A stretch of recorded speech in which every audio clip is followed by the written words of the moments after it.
Hello everyone, welcome to this amazing platform of our channel Punisher for Competitive Examinations and I am Piyush। तो इस particular session में हम cover कर रहे हैं ICAR IRA के लिए सोशल साइंस में जो आपका डिजास्टर मैनेजमेंट का पर्टिकुलर सेक्शन है और इसके ऊपर हम कुछ MCQs करेंगे जो कि आपके इंपॉर्टेंट MCQs है और उसके अंदर की थोड़ी थ्योरी भी कर रहे होंगे। ठीक है, तो देखते हैं, फिर स्टार्ट करते हैं।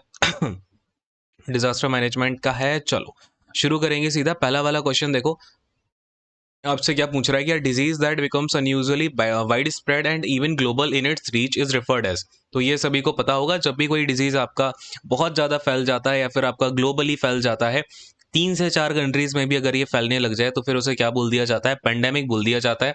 कोरोना वायरस आ ही चुका है तो इसका सबसे बढ़िया एग्जाम्पल यही है, तो ये तो सबको पता ही होगा। अगले क्वेश्चन पे आते हैं, इसलिए ये वाला ले लिया क्योंकि कोविड-19 अभी आपका रिसेंटली एक सबसे बड़ा डिजीज बन के निकला हुआ है। तो आगे बढ़ते हैं, अगला क्वेश्चन देखो। अच्छा, एपिडेमिक पता है? एपिडेमिक का मतलब होता है जैसे कि किसी एक पर्टिकुलर रीजन में जो आपका एपिडेमिक होता है, इसका मतलब है किसी एक पर्टिकुलर रीजन में कोई आपका एक डिजीज है वो फैला हुआ है, बाकी जगह नहीं फैल रहा, एक जगह कंसंट्रेटेड है, तो उसे क्या बोल दोगे? एपिडेमिक हो जाएगा वो। ठीक। अब आपका Zika virus is related to which of the following diseases. तो जो जीका वायरस है वो किससे रिलेटेड होता है? ये जीका वायरस में आपका डेंगू भी है, येलो फीवर भी है, जापानीज इंसेफेलिटिस भी है। तो इसका राइट आंसर क्या हो जाएगा? All of the above will be your right answer.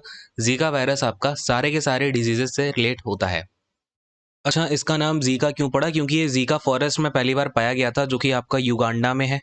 ठीक है, जीका युगांडा में एक फॉरेस्ट है और यहीं पे इसका वायरस का ट्रेस पाए गए थे सबसे पहले, और 1947 में जो है इसको डिस्कवर किया गया। ठीक। जीका वायरस एक्चुअली इससे पहले आपका कोविड-19 से पहले यही आपका काफ़ी ज़्यादा बड़ा डिजीज़ हुआ करता था, जीका वायरस। लेकिन आज के टाइम पे तो कोविड-19 के बारे में आपको चीज़ें समझनी ज़्यादा ज़रूरी है। तो सबसे पहले तो ये कोविड-19 कैसे होता है, एक बात याद रखना कि कोरोना वायरस पहले से था, कोरोना वायरस अभी नहीं आया है। अभी जो नया आया है वेरिएंट कोरोना वायरस का, वो कोविड-19 है, जो कि बहुत ही ज़्यादा लीथल है। ठीक है, लीथल यानी कि बहुत ज़्यादा हानिकारक है। ठीक है, मार देता है सबको। तो ये सभी आपके किसके वेरिएंट होते हैं? तो इसको बोला जाता है सार्स कोव 2। ठीक है, क्या होता है ये आपका सार्स कोव 2? आज के टाइम पे आपका ये क्वेश्चन पूछा जा सकता है बिकॉज जीका वायरस पुराना हो गया, क्योंकि ये 19 अच्छा देखो 1947 में ना ये मंकीज में पाया गया था, नहीं तो आप लोग कंफ्यूज हो जाओ। अगर क्वेश्चन कभी ये एक्चुअली क्वेश्चन आ चुका है कि ह्यूमंस में पहली बार जीका वायरस कब ट्रेस किया गया, तो 1952 में ह्यूमंस में देखा गया था और 1947 में ये मंकीज में पाया गया था। ठीक है, कहाँ पे? जीका फॉरेस्ट में। खैर, सार्स कोव 2 की बात कर रहे हैं। सार्स कोव 2 का आपको फुल फॉर्म भी पता होना चाहिए। ये होता है severe acute respiratory respiratory because ये जो आपका कोविड-19 भी है, ये जो सबसे ज़्यादा लीथल वेरिएंट है, ये बॉडी में आपके रेस्पिरेटरी सिस्टम पे, आपके इम्यून सिस्टम पे ही सीधा अटैक करता है। ये सब बातें हम सबको पता भी होंगी, है ना? तभी बोला जाता था विटामिन सी की गोलियां लेके रखो, है ना? तो सेवर एक्यूट रेस्पायरेटरी सिंड्रोम। ठीक है, सिंड्रोम, और कोव 2 का मतलब है कोरोना वायरस 2। ठीक है, ये कोरोना वायरस के अलग अलग वेरिएंट हैं, तो सार्स का फुल फॉर्म आप एक बार याद रखिएगा। इसी के चलते चलते आपको बात तो यहाँ पे पता चलेगी कि जो आपका RT-PCR टेस्ट होता है ना, आप मुझे एक चीज़ बताओ, RT-PCR का फुल फॉर्म क्या होता है? ठीक है, ये कमेंट करके बताओ। आगे बढ़ते हैं, तो चीज़ें हम थोड़ी ज़्यादा ही कवर करके चलेंगे सो दैट आपका जो भी इंपॉर्टेंट चीज़ है वो सब कवर ही हो जाए। तो अगला क्वेश्चन देखो, which of the following volcanoes is known for its most destructive volcanic eruption in recorded history. सबसे ज़्यादा खतरनाक वोल्केनिक इरप्शन आपका कहाँ पे देखा गया? तो याद रखना ये था आपका कौन सा वोल्केनो था? तो यहाँ पे आपका क्या है? माउंट किलिमंजारो है, लोआ है, क्राकाटोआ है, माउंट सेंट हेलेना। वैसे अगर देखा जाए इन ऑप्शंस में तो आपका क्राकाटोआ राइट आंसर हो जाएगा वैसे, लेकिन अगर आपको कभी ऑप्शन में ये वाला तंबोरा करके दिखे, ठीक है, माउंट तंबोरा, माउंट तंबोरा, तो ये भी आपका राइट आंसर होगा बिकॉज सबसे ज़्यादा डिस्ट्रक्शन माउंट तंबोरा ने मचाया था।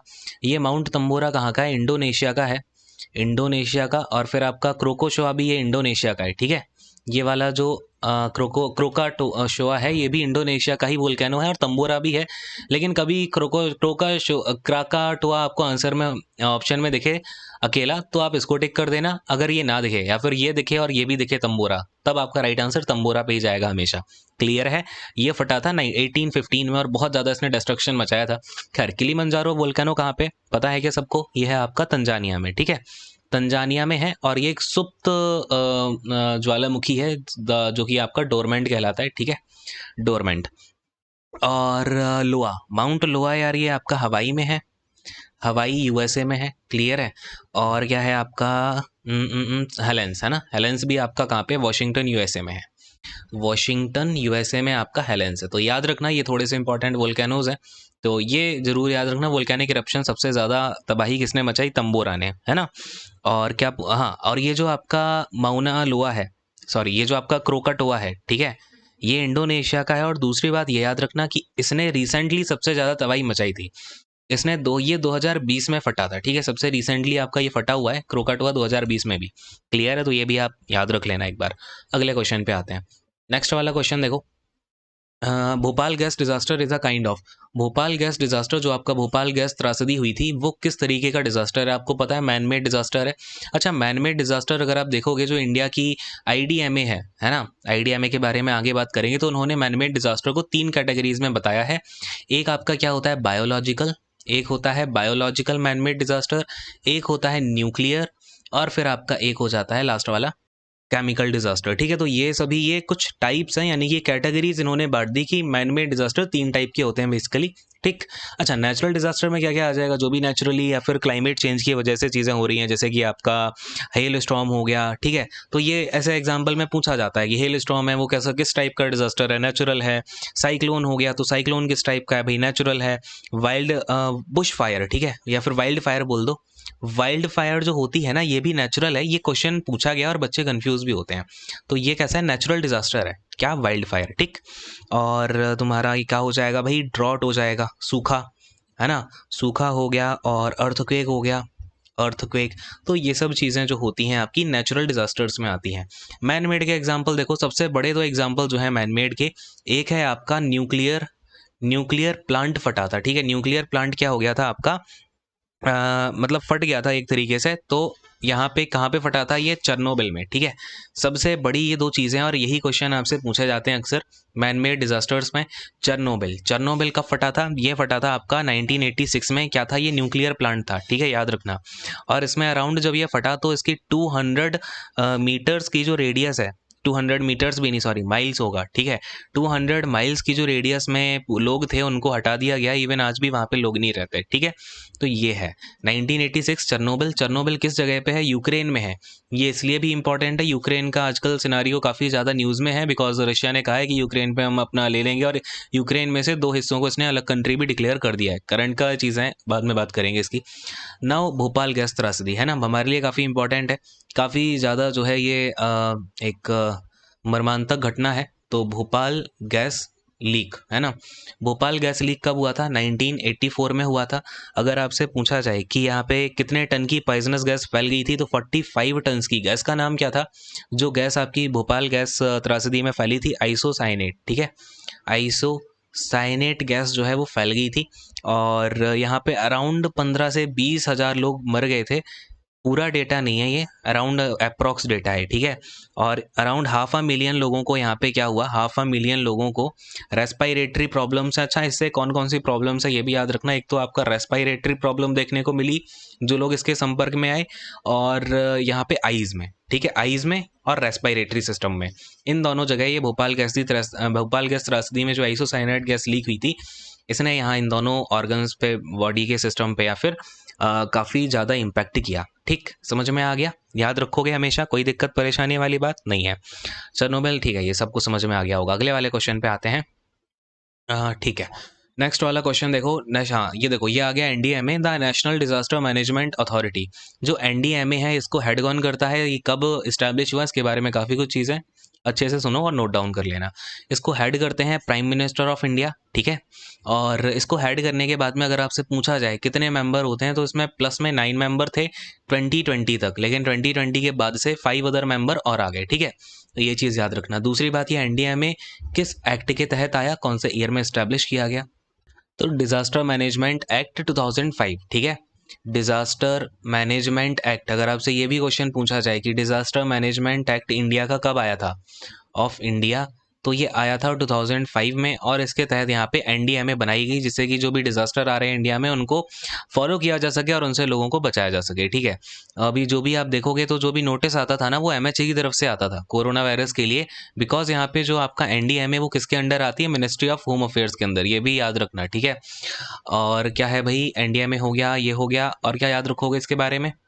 हाँ भाई, इसके हेडक्वार्टर कहाँ पे हैं? तो एनडीएमए के हेडक्वार्टर्स हैं सफदरजंग में। ठीक है, सफदरजंग, जो कि आपका दिल्ली में है, ठीक है ना, दिल्ली या न्यू दिल्ली। सफदरजंग में इसके क्या है, हेडक्वार्टर्स हैं। और क्या याद रखोगे इसके बारे में? अब हेड तो आपके पीएम ही होते हैं, तो आज के टाइम पे श्री नरेंद्र मोदी जी इसके क्या है, हेड है, ठीक है। तो बस आगे आते हैं। हाँ, दूसरी बात की ये जो एनडीएमए होता है, ये एसडीएमए जो होते हैं, एक तो आपका सेंट्रल लेवल पे एनडीएमए हो गया, स्टेट लेवल पे होता है स्टेट डिजास्टर मैनेजमेंट अथॉरिटी। और ये जो एसडीएमए है, इसके साथ कोऑर्डिनेट करके चलता है एनडीएमए, यानी कि स्टेट वगैरह से जो भी इनपुट आता है उसको लेके कोऑर्डिनेट करके ये लोग आपस में जो भी पॉलिसीज बनानी होती हैं बना लेते हैं, ठीक है। International tsunami information centre is located in, तो जो इंटरनेशनल सुनामी इंफॉर्मेशन सेंटर है वो कहाँ पे है? तो ये है आपका होनोलुलु में, ठीक है। होनोलुलु कहाँ पे है? तो ये हवाई में है ना, हवाई में है होनोलुलु। और इसमें यहाँ पे आपका इंटरनेशनल सुनामी इंफॉर्मेशन सेंटर बनाया है, जिससे कि ये नज़र रखता है जो आपका पैसिफिक ओशियन है और बाकी के जो भी ओशियंस हैं जहाँ पे आपका सुनामी की वेव्स वगैरह देखने को मिलती हैं, उसको ये ऑब्जर्व करता है, सबको अलर्ट वगैरह करता रहता है, ठीक है। और इसको इस्टेब्लिश किसने किया? तो याद रखना आईओसी ने जो है इसको इस्टेब्लिश किया था। अब ये आईओसी इंटरनेशनल ओलंपिक कमेटी नहीं है। चलो ये बताओ, एक कमेंट करके, इंटरनेशनल ओलंपिक कमेटी कब फॉर्म हुई थी और इसके हेडक्वार्टर कहाँ पे है? खैर, आईओसी यहाँ पे है आपका इंटर गवर्नमेंटल। ओ से हो जाता है आपका ओशियनोग्राफिक, ठीक है, ओशियनोग्राफिक। देन आपका सी से क्या हो जाता है, कमीशन, ठीक है। तो ये है आपका आईओसी। इसने 1965 में फॉर्मेशन करी थी किसकी, इंटरनेशनल सुनामी इंफॉर्मेशन सेंटर की, ठीक है। क्लियर हो गया, कोई डाउट इसमें अब होना नहीं चाहिए। और ये जो आईओसी आता है ये किसके अंडर आता है? तो कभी भी अगर आपसे पूछ ले तो कह देना भाई यूनेस्को के अंडर आता है। अब यूनेस्को का फुल फॉर्म आप बताओगे और ये कौन से ईयर में सेटअप किया गया ये भी कौन बताएगा, आप बताओगे। अगले क्वेश्चन पे आते हैं, 7वां वाला क्वेश्चन देखो। Which of the following is not a man made hazard? यहाँ पे मैन मेड हैजार्ड कौन सा नहीं है? Leakage of toxic waste, wars and civil strife, drought, या फिर आपका इन्वायरमेंटल पॉल्यूशन। तो जो सूखा होता है, मैंने देखो आपको ऊपर लिस्ट लिखाई थी ना कि जो सूखा होता है वो किसकी वजह से होता है, नेचुरल डिजास्टर है वो तो। अच्छा, अगर आपसे कभी पूछ ले कि जो ग्राउंड वाटर कॉन्टेमिनेशन है ये किसकी वजह से होता है? तो ये आपका मैन मेड हजार्ड है। कहीं भी आपको पॉल्यूशन दिखे, कॉन्टेमिनेशन वर्ड दिखे, टॉक्सिक वेस्ट दिखे, तो ये किसकी वजह से है? ह्यूमन लोगों की वजह से ही है, मैन मेड हजार्ड ही है। क्लियर है? अगले क्वेश्चन पे आते हैं, 8वां वाला क्वेश्चन देखो। Cyclone occurring in north Atlantic ocean, देखो बढ़िया क्वेश्चन है। जो साइक्लोन आपके नॉर्थ अटलांटिक ओशन में होते हैं उन्हें क्या बोला जाता है, बताइए। अच्छा, इस पे बात करने से पहले मैं आपको ये पूरी की पूरी बातें बता देता हूँ, यहाँ से बहुत क्वेश्चंस बनते हैं।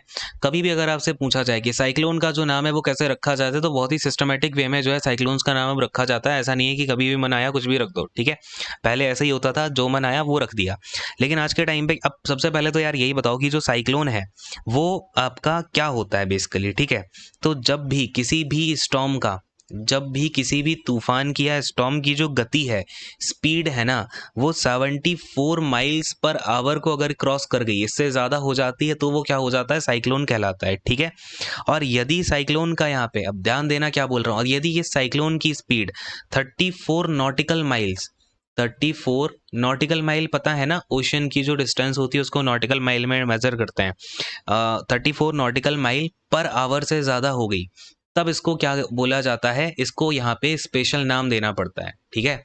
क्या होता है भाई, इसको स्पेशल नेम देना पड़ता है। तो याद रखिएगा, अगर कोई तूफान है उसकी स्पीड 74 से कम है तो वो साइक्लोन ही नहीं कहलाएगा, उससे ज़्यादा हो गई तब वो साइक्लोन कहलाएगा। और इस साइक्लोन की स्पीड 34 नॉटिकल माइल से ज़्यादा हो गई तब उसको यहाँ पे एक स्पेशल नेम दिया जाता है, ठीक। अब पूरी दुनिया में क्या होता है, कहीं भी अब कोई साइक्लोन आया, ठीक है, साइक्लोन आया, उसको उसकी स्पीड 34 नॉटिकल माइल से ज़्यादा है तो उसका नामकरण करना पड़ता है। उसके लिए यहाँ पे 2 यूनिट्स फॉर्म की गई हैं, जिन जो क्या क्या होती हैं, एक तो होती है आपकी RSMCS, ठीक है, और दूसरी होती है TCWCs। तो अब देखो ये दोनों है क्या, RSMCA का मतलब होता है रीजनल स्पेशलाइज्ड मेटेरोलॉजिकल सेंटर्स, ठीक है।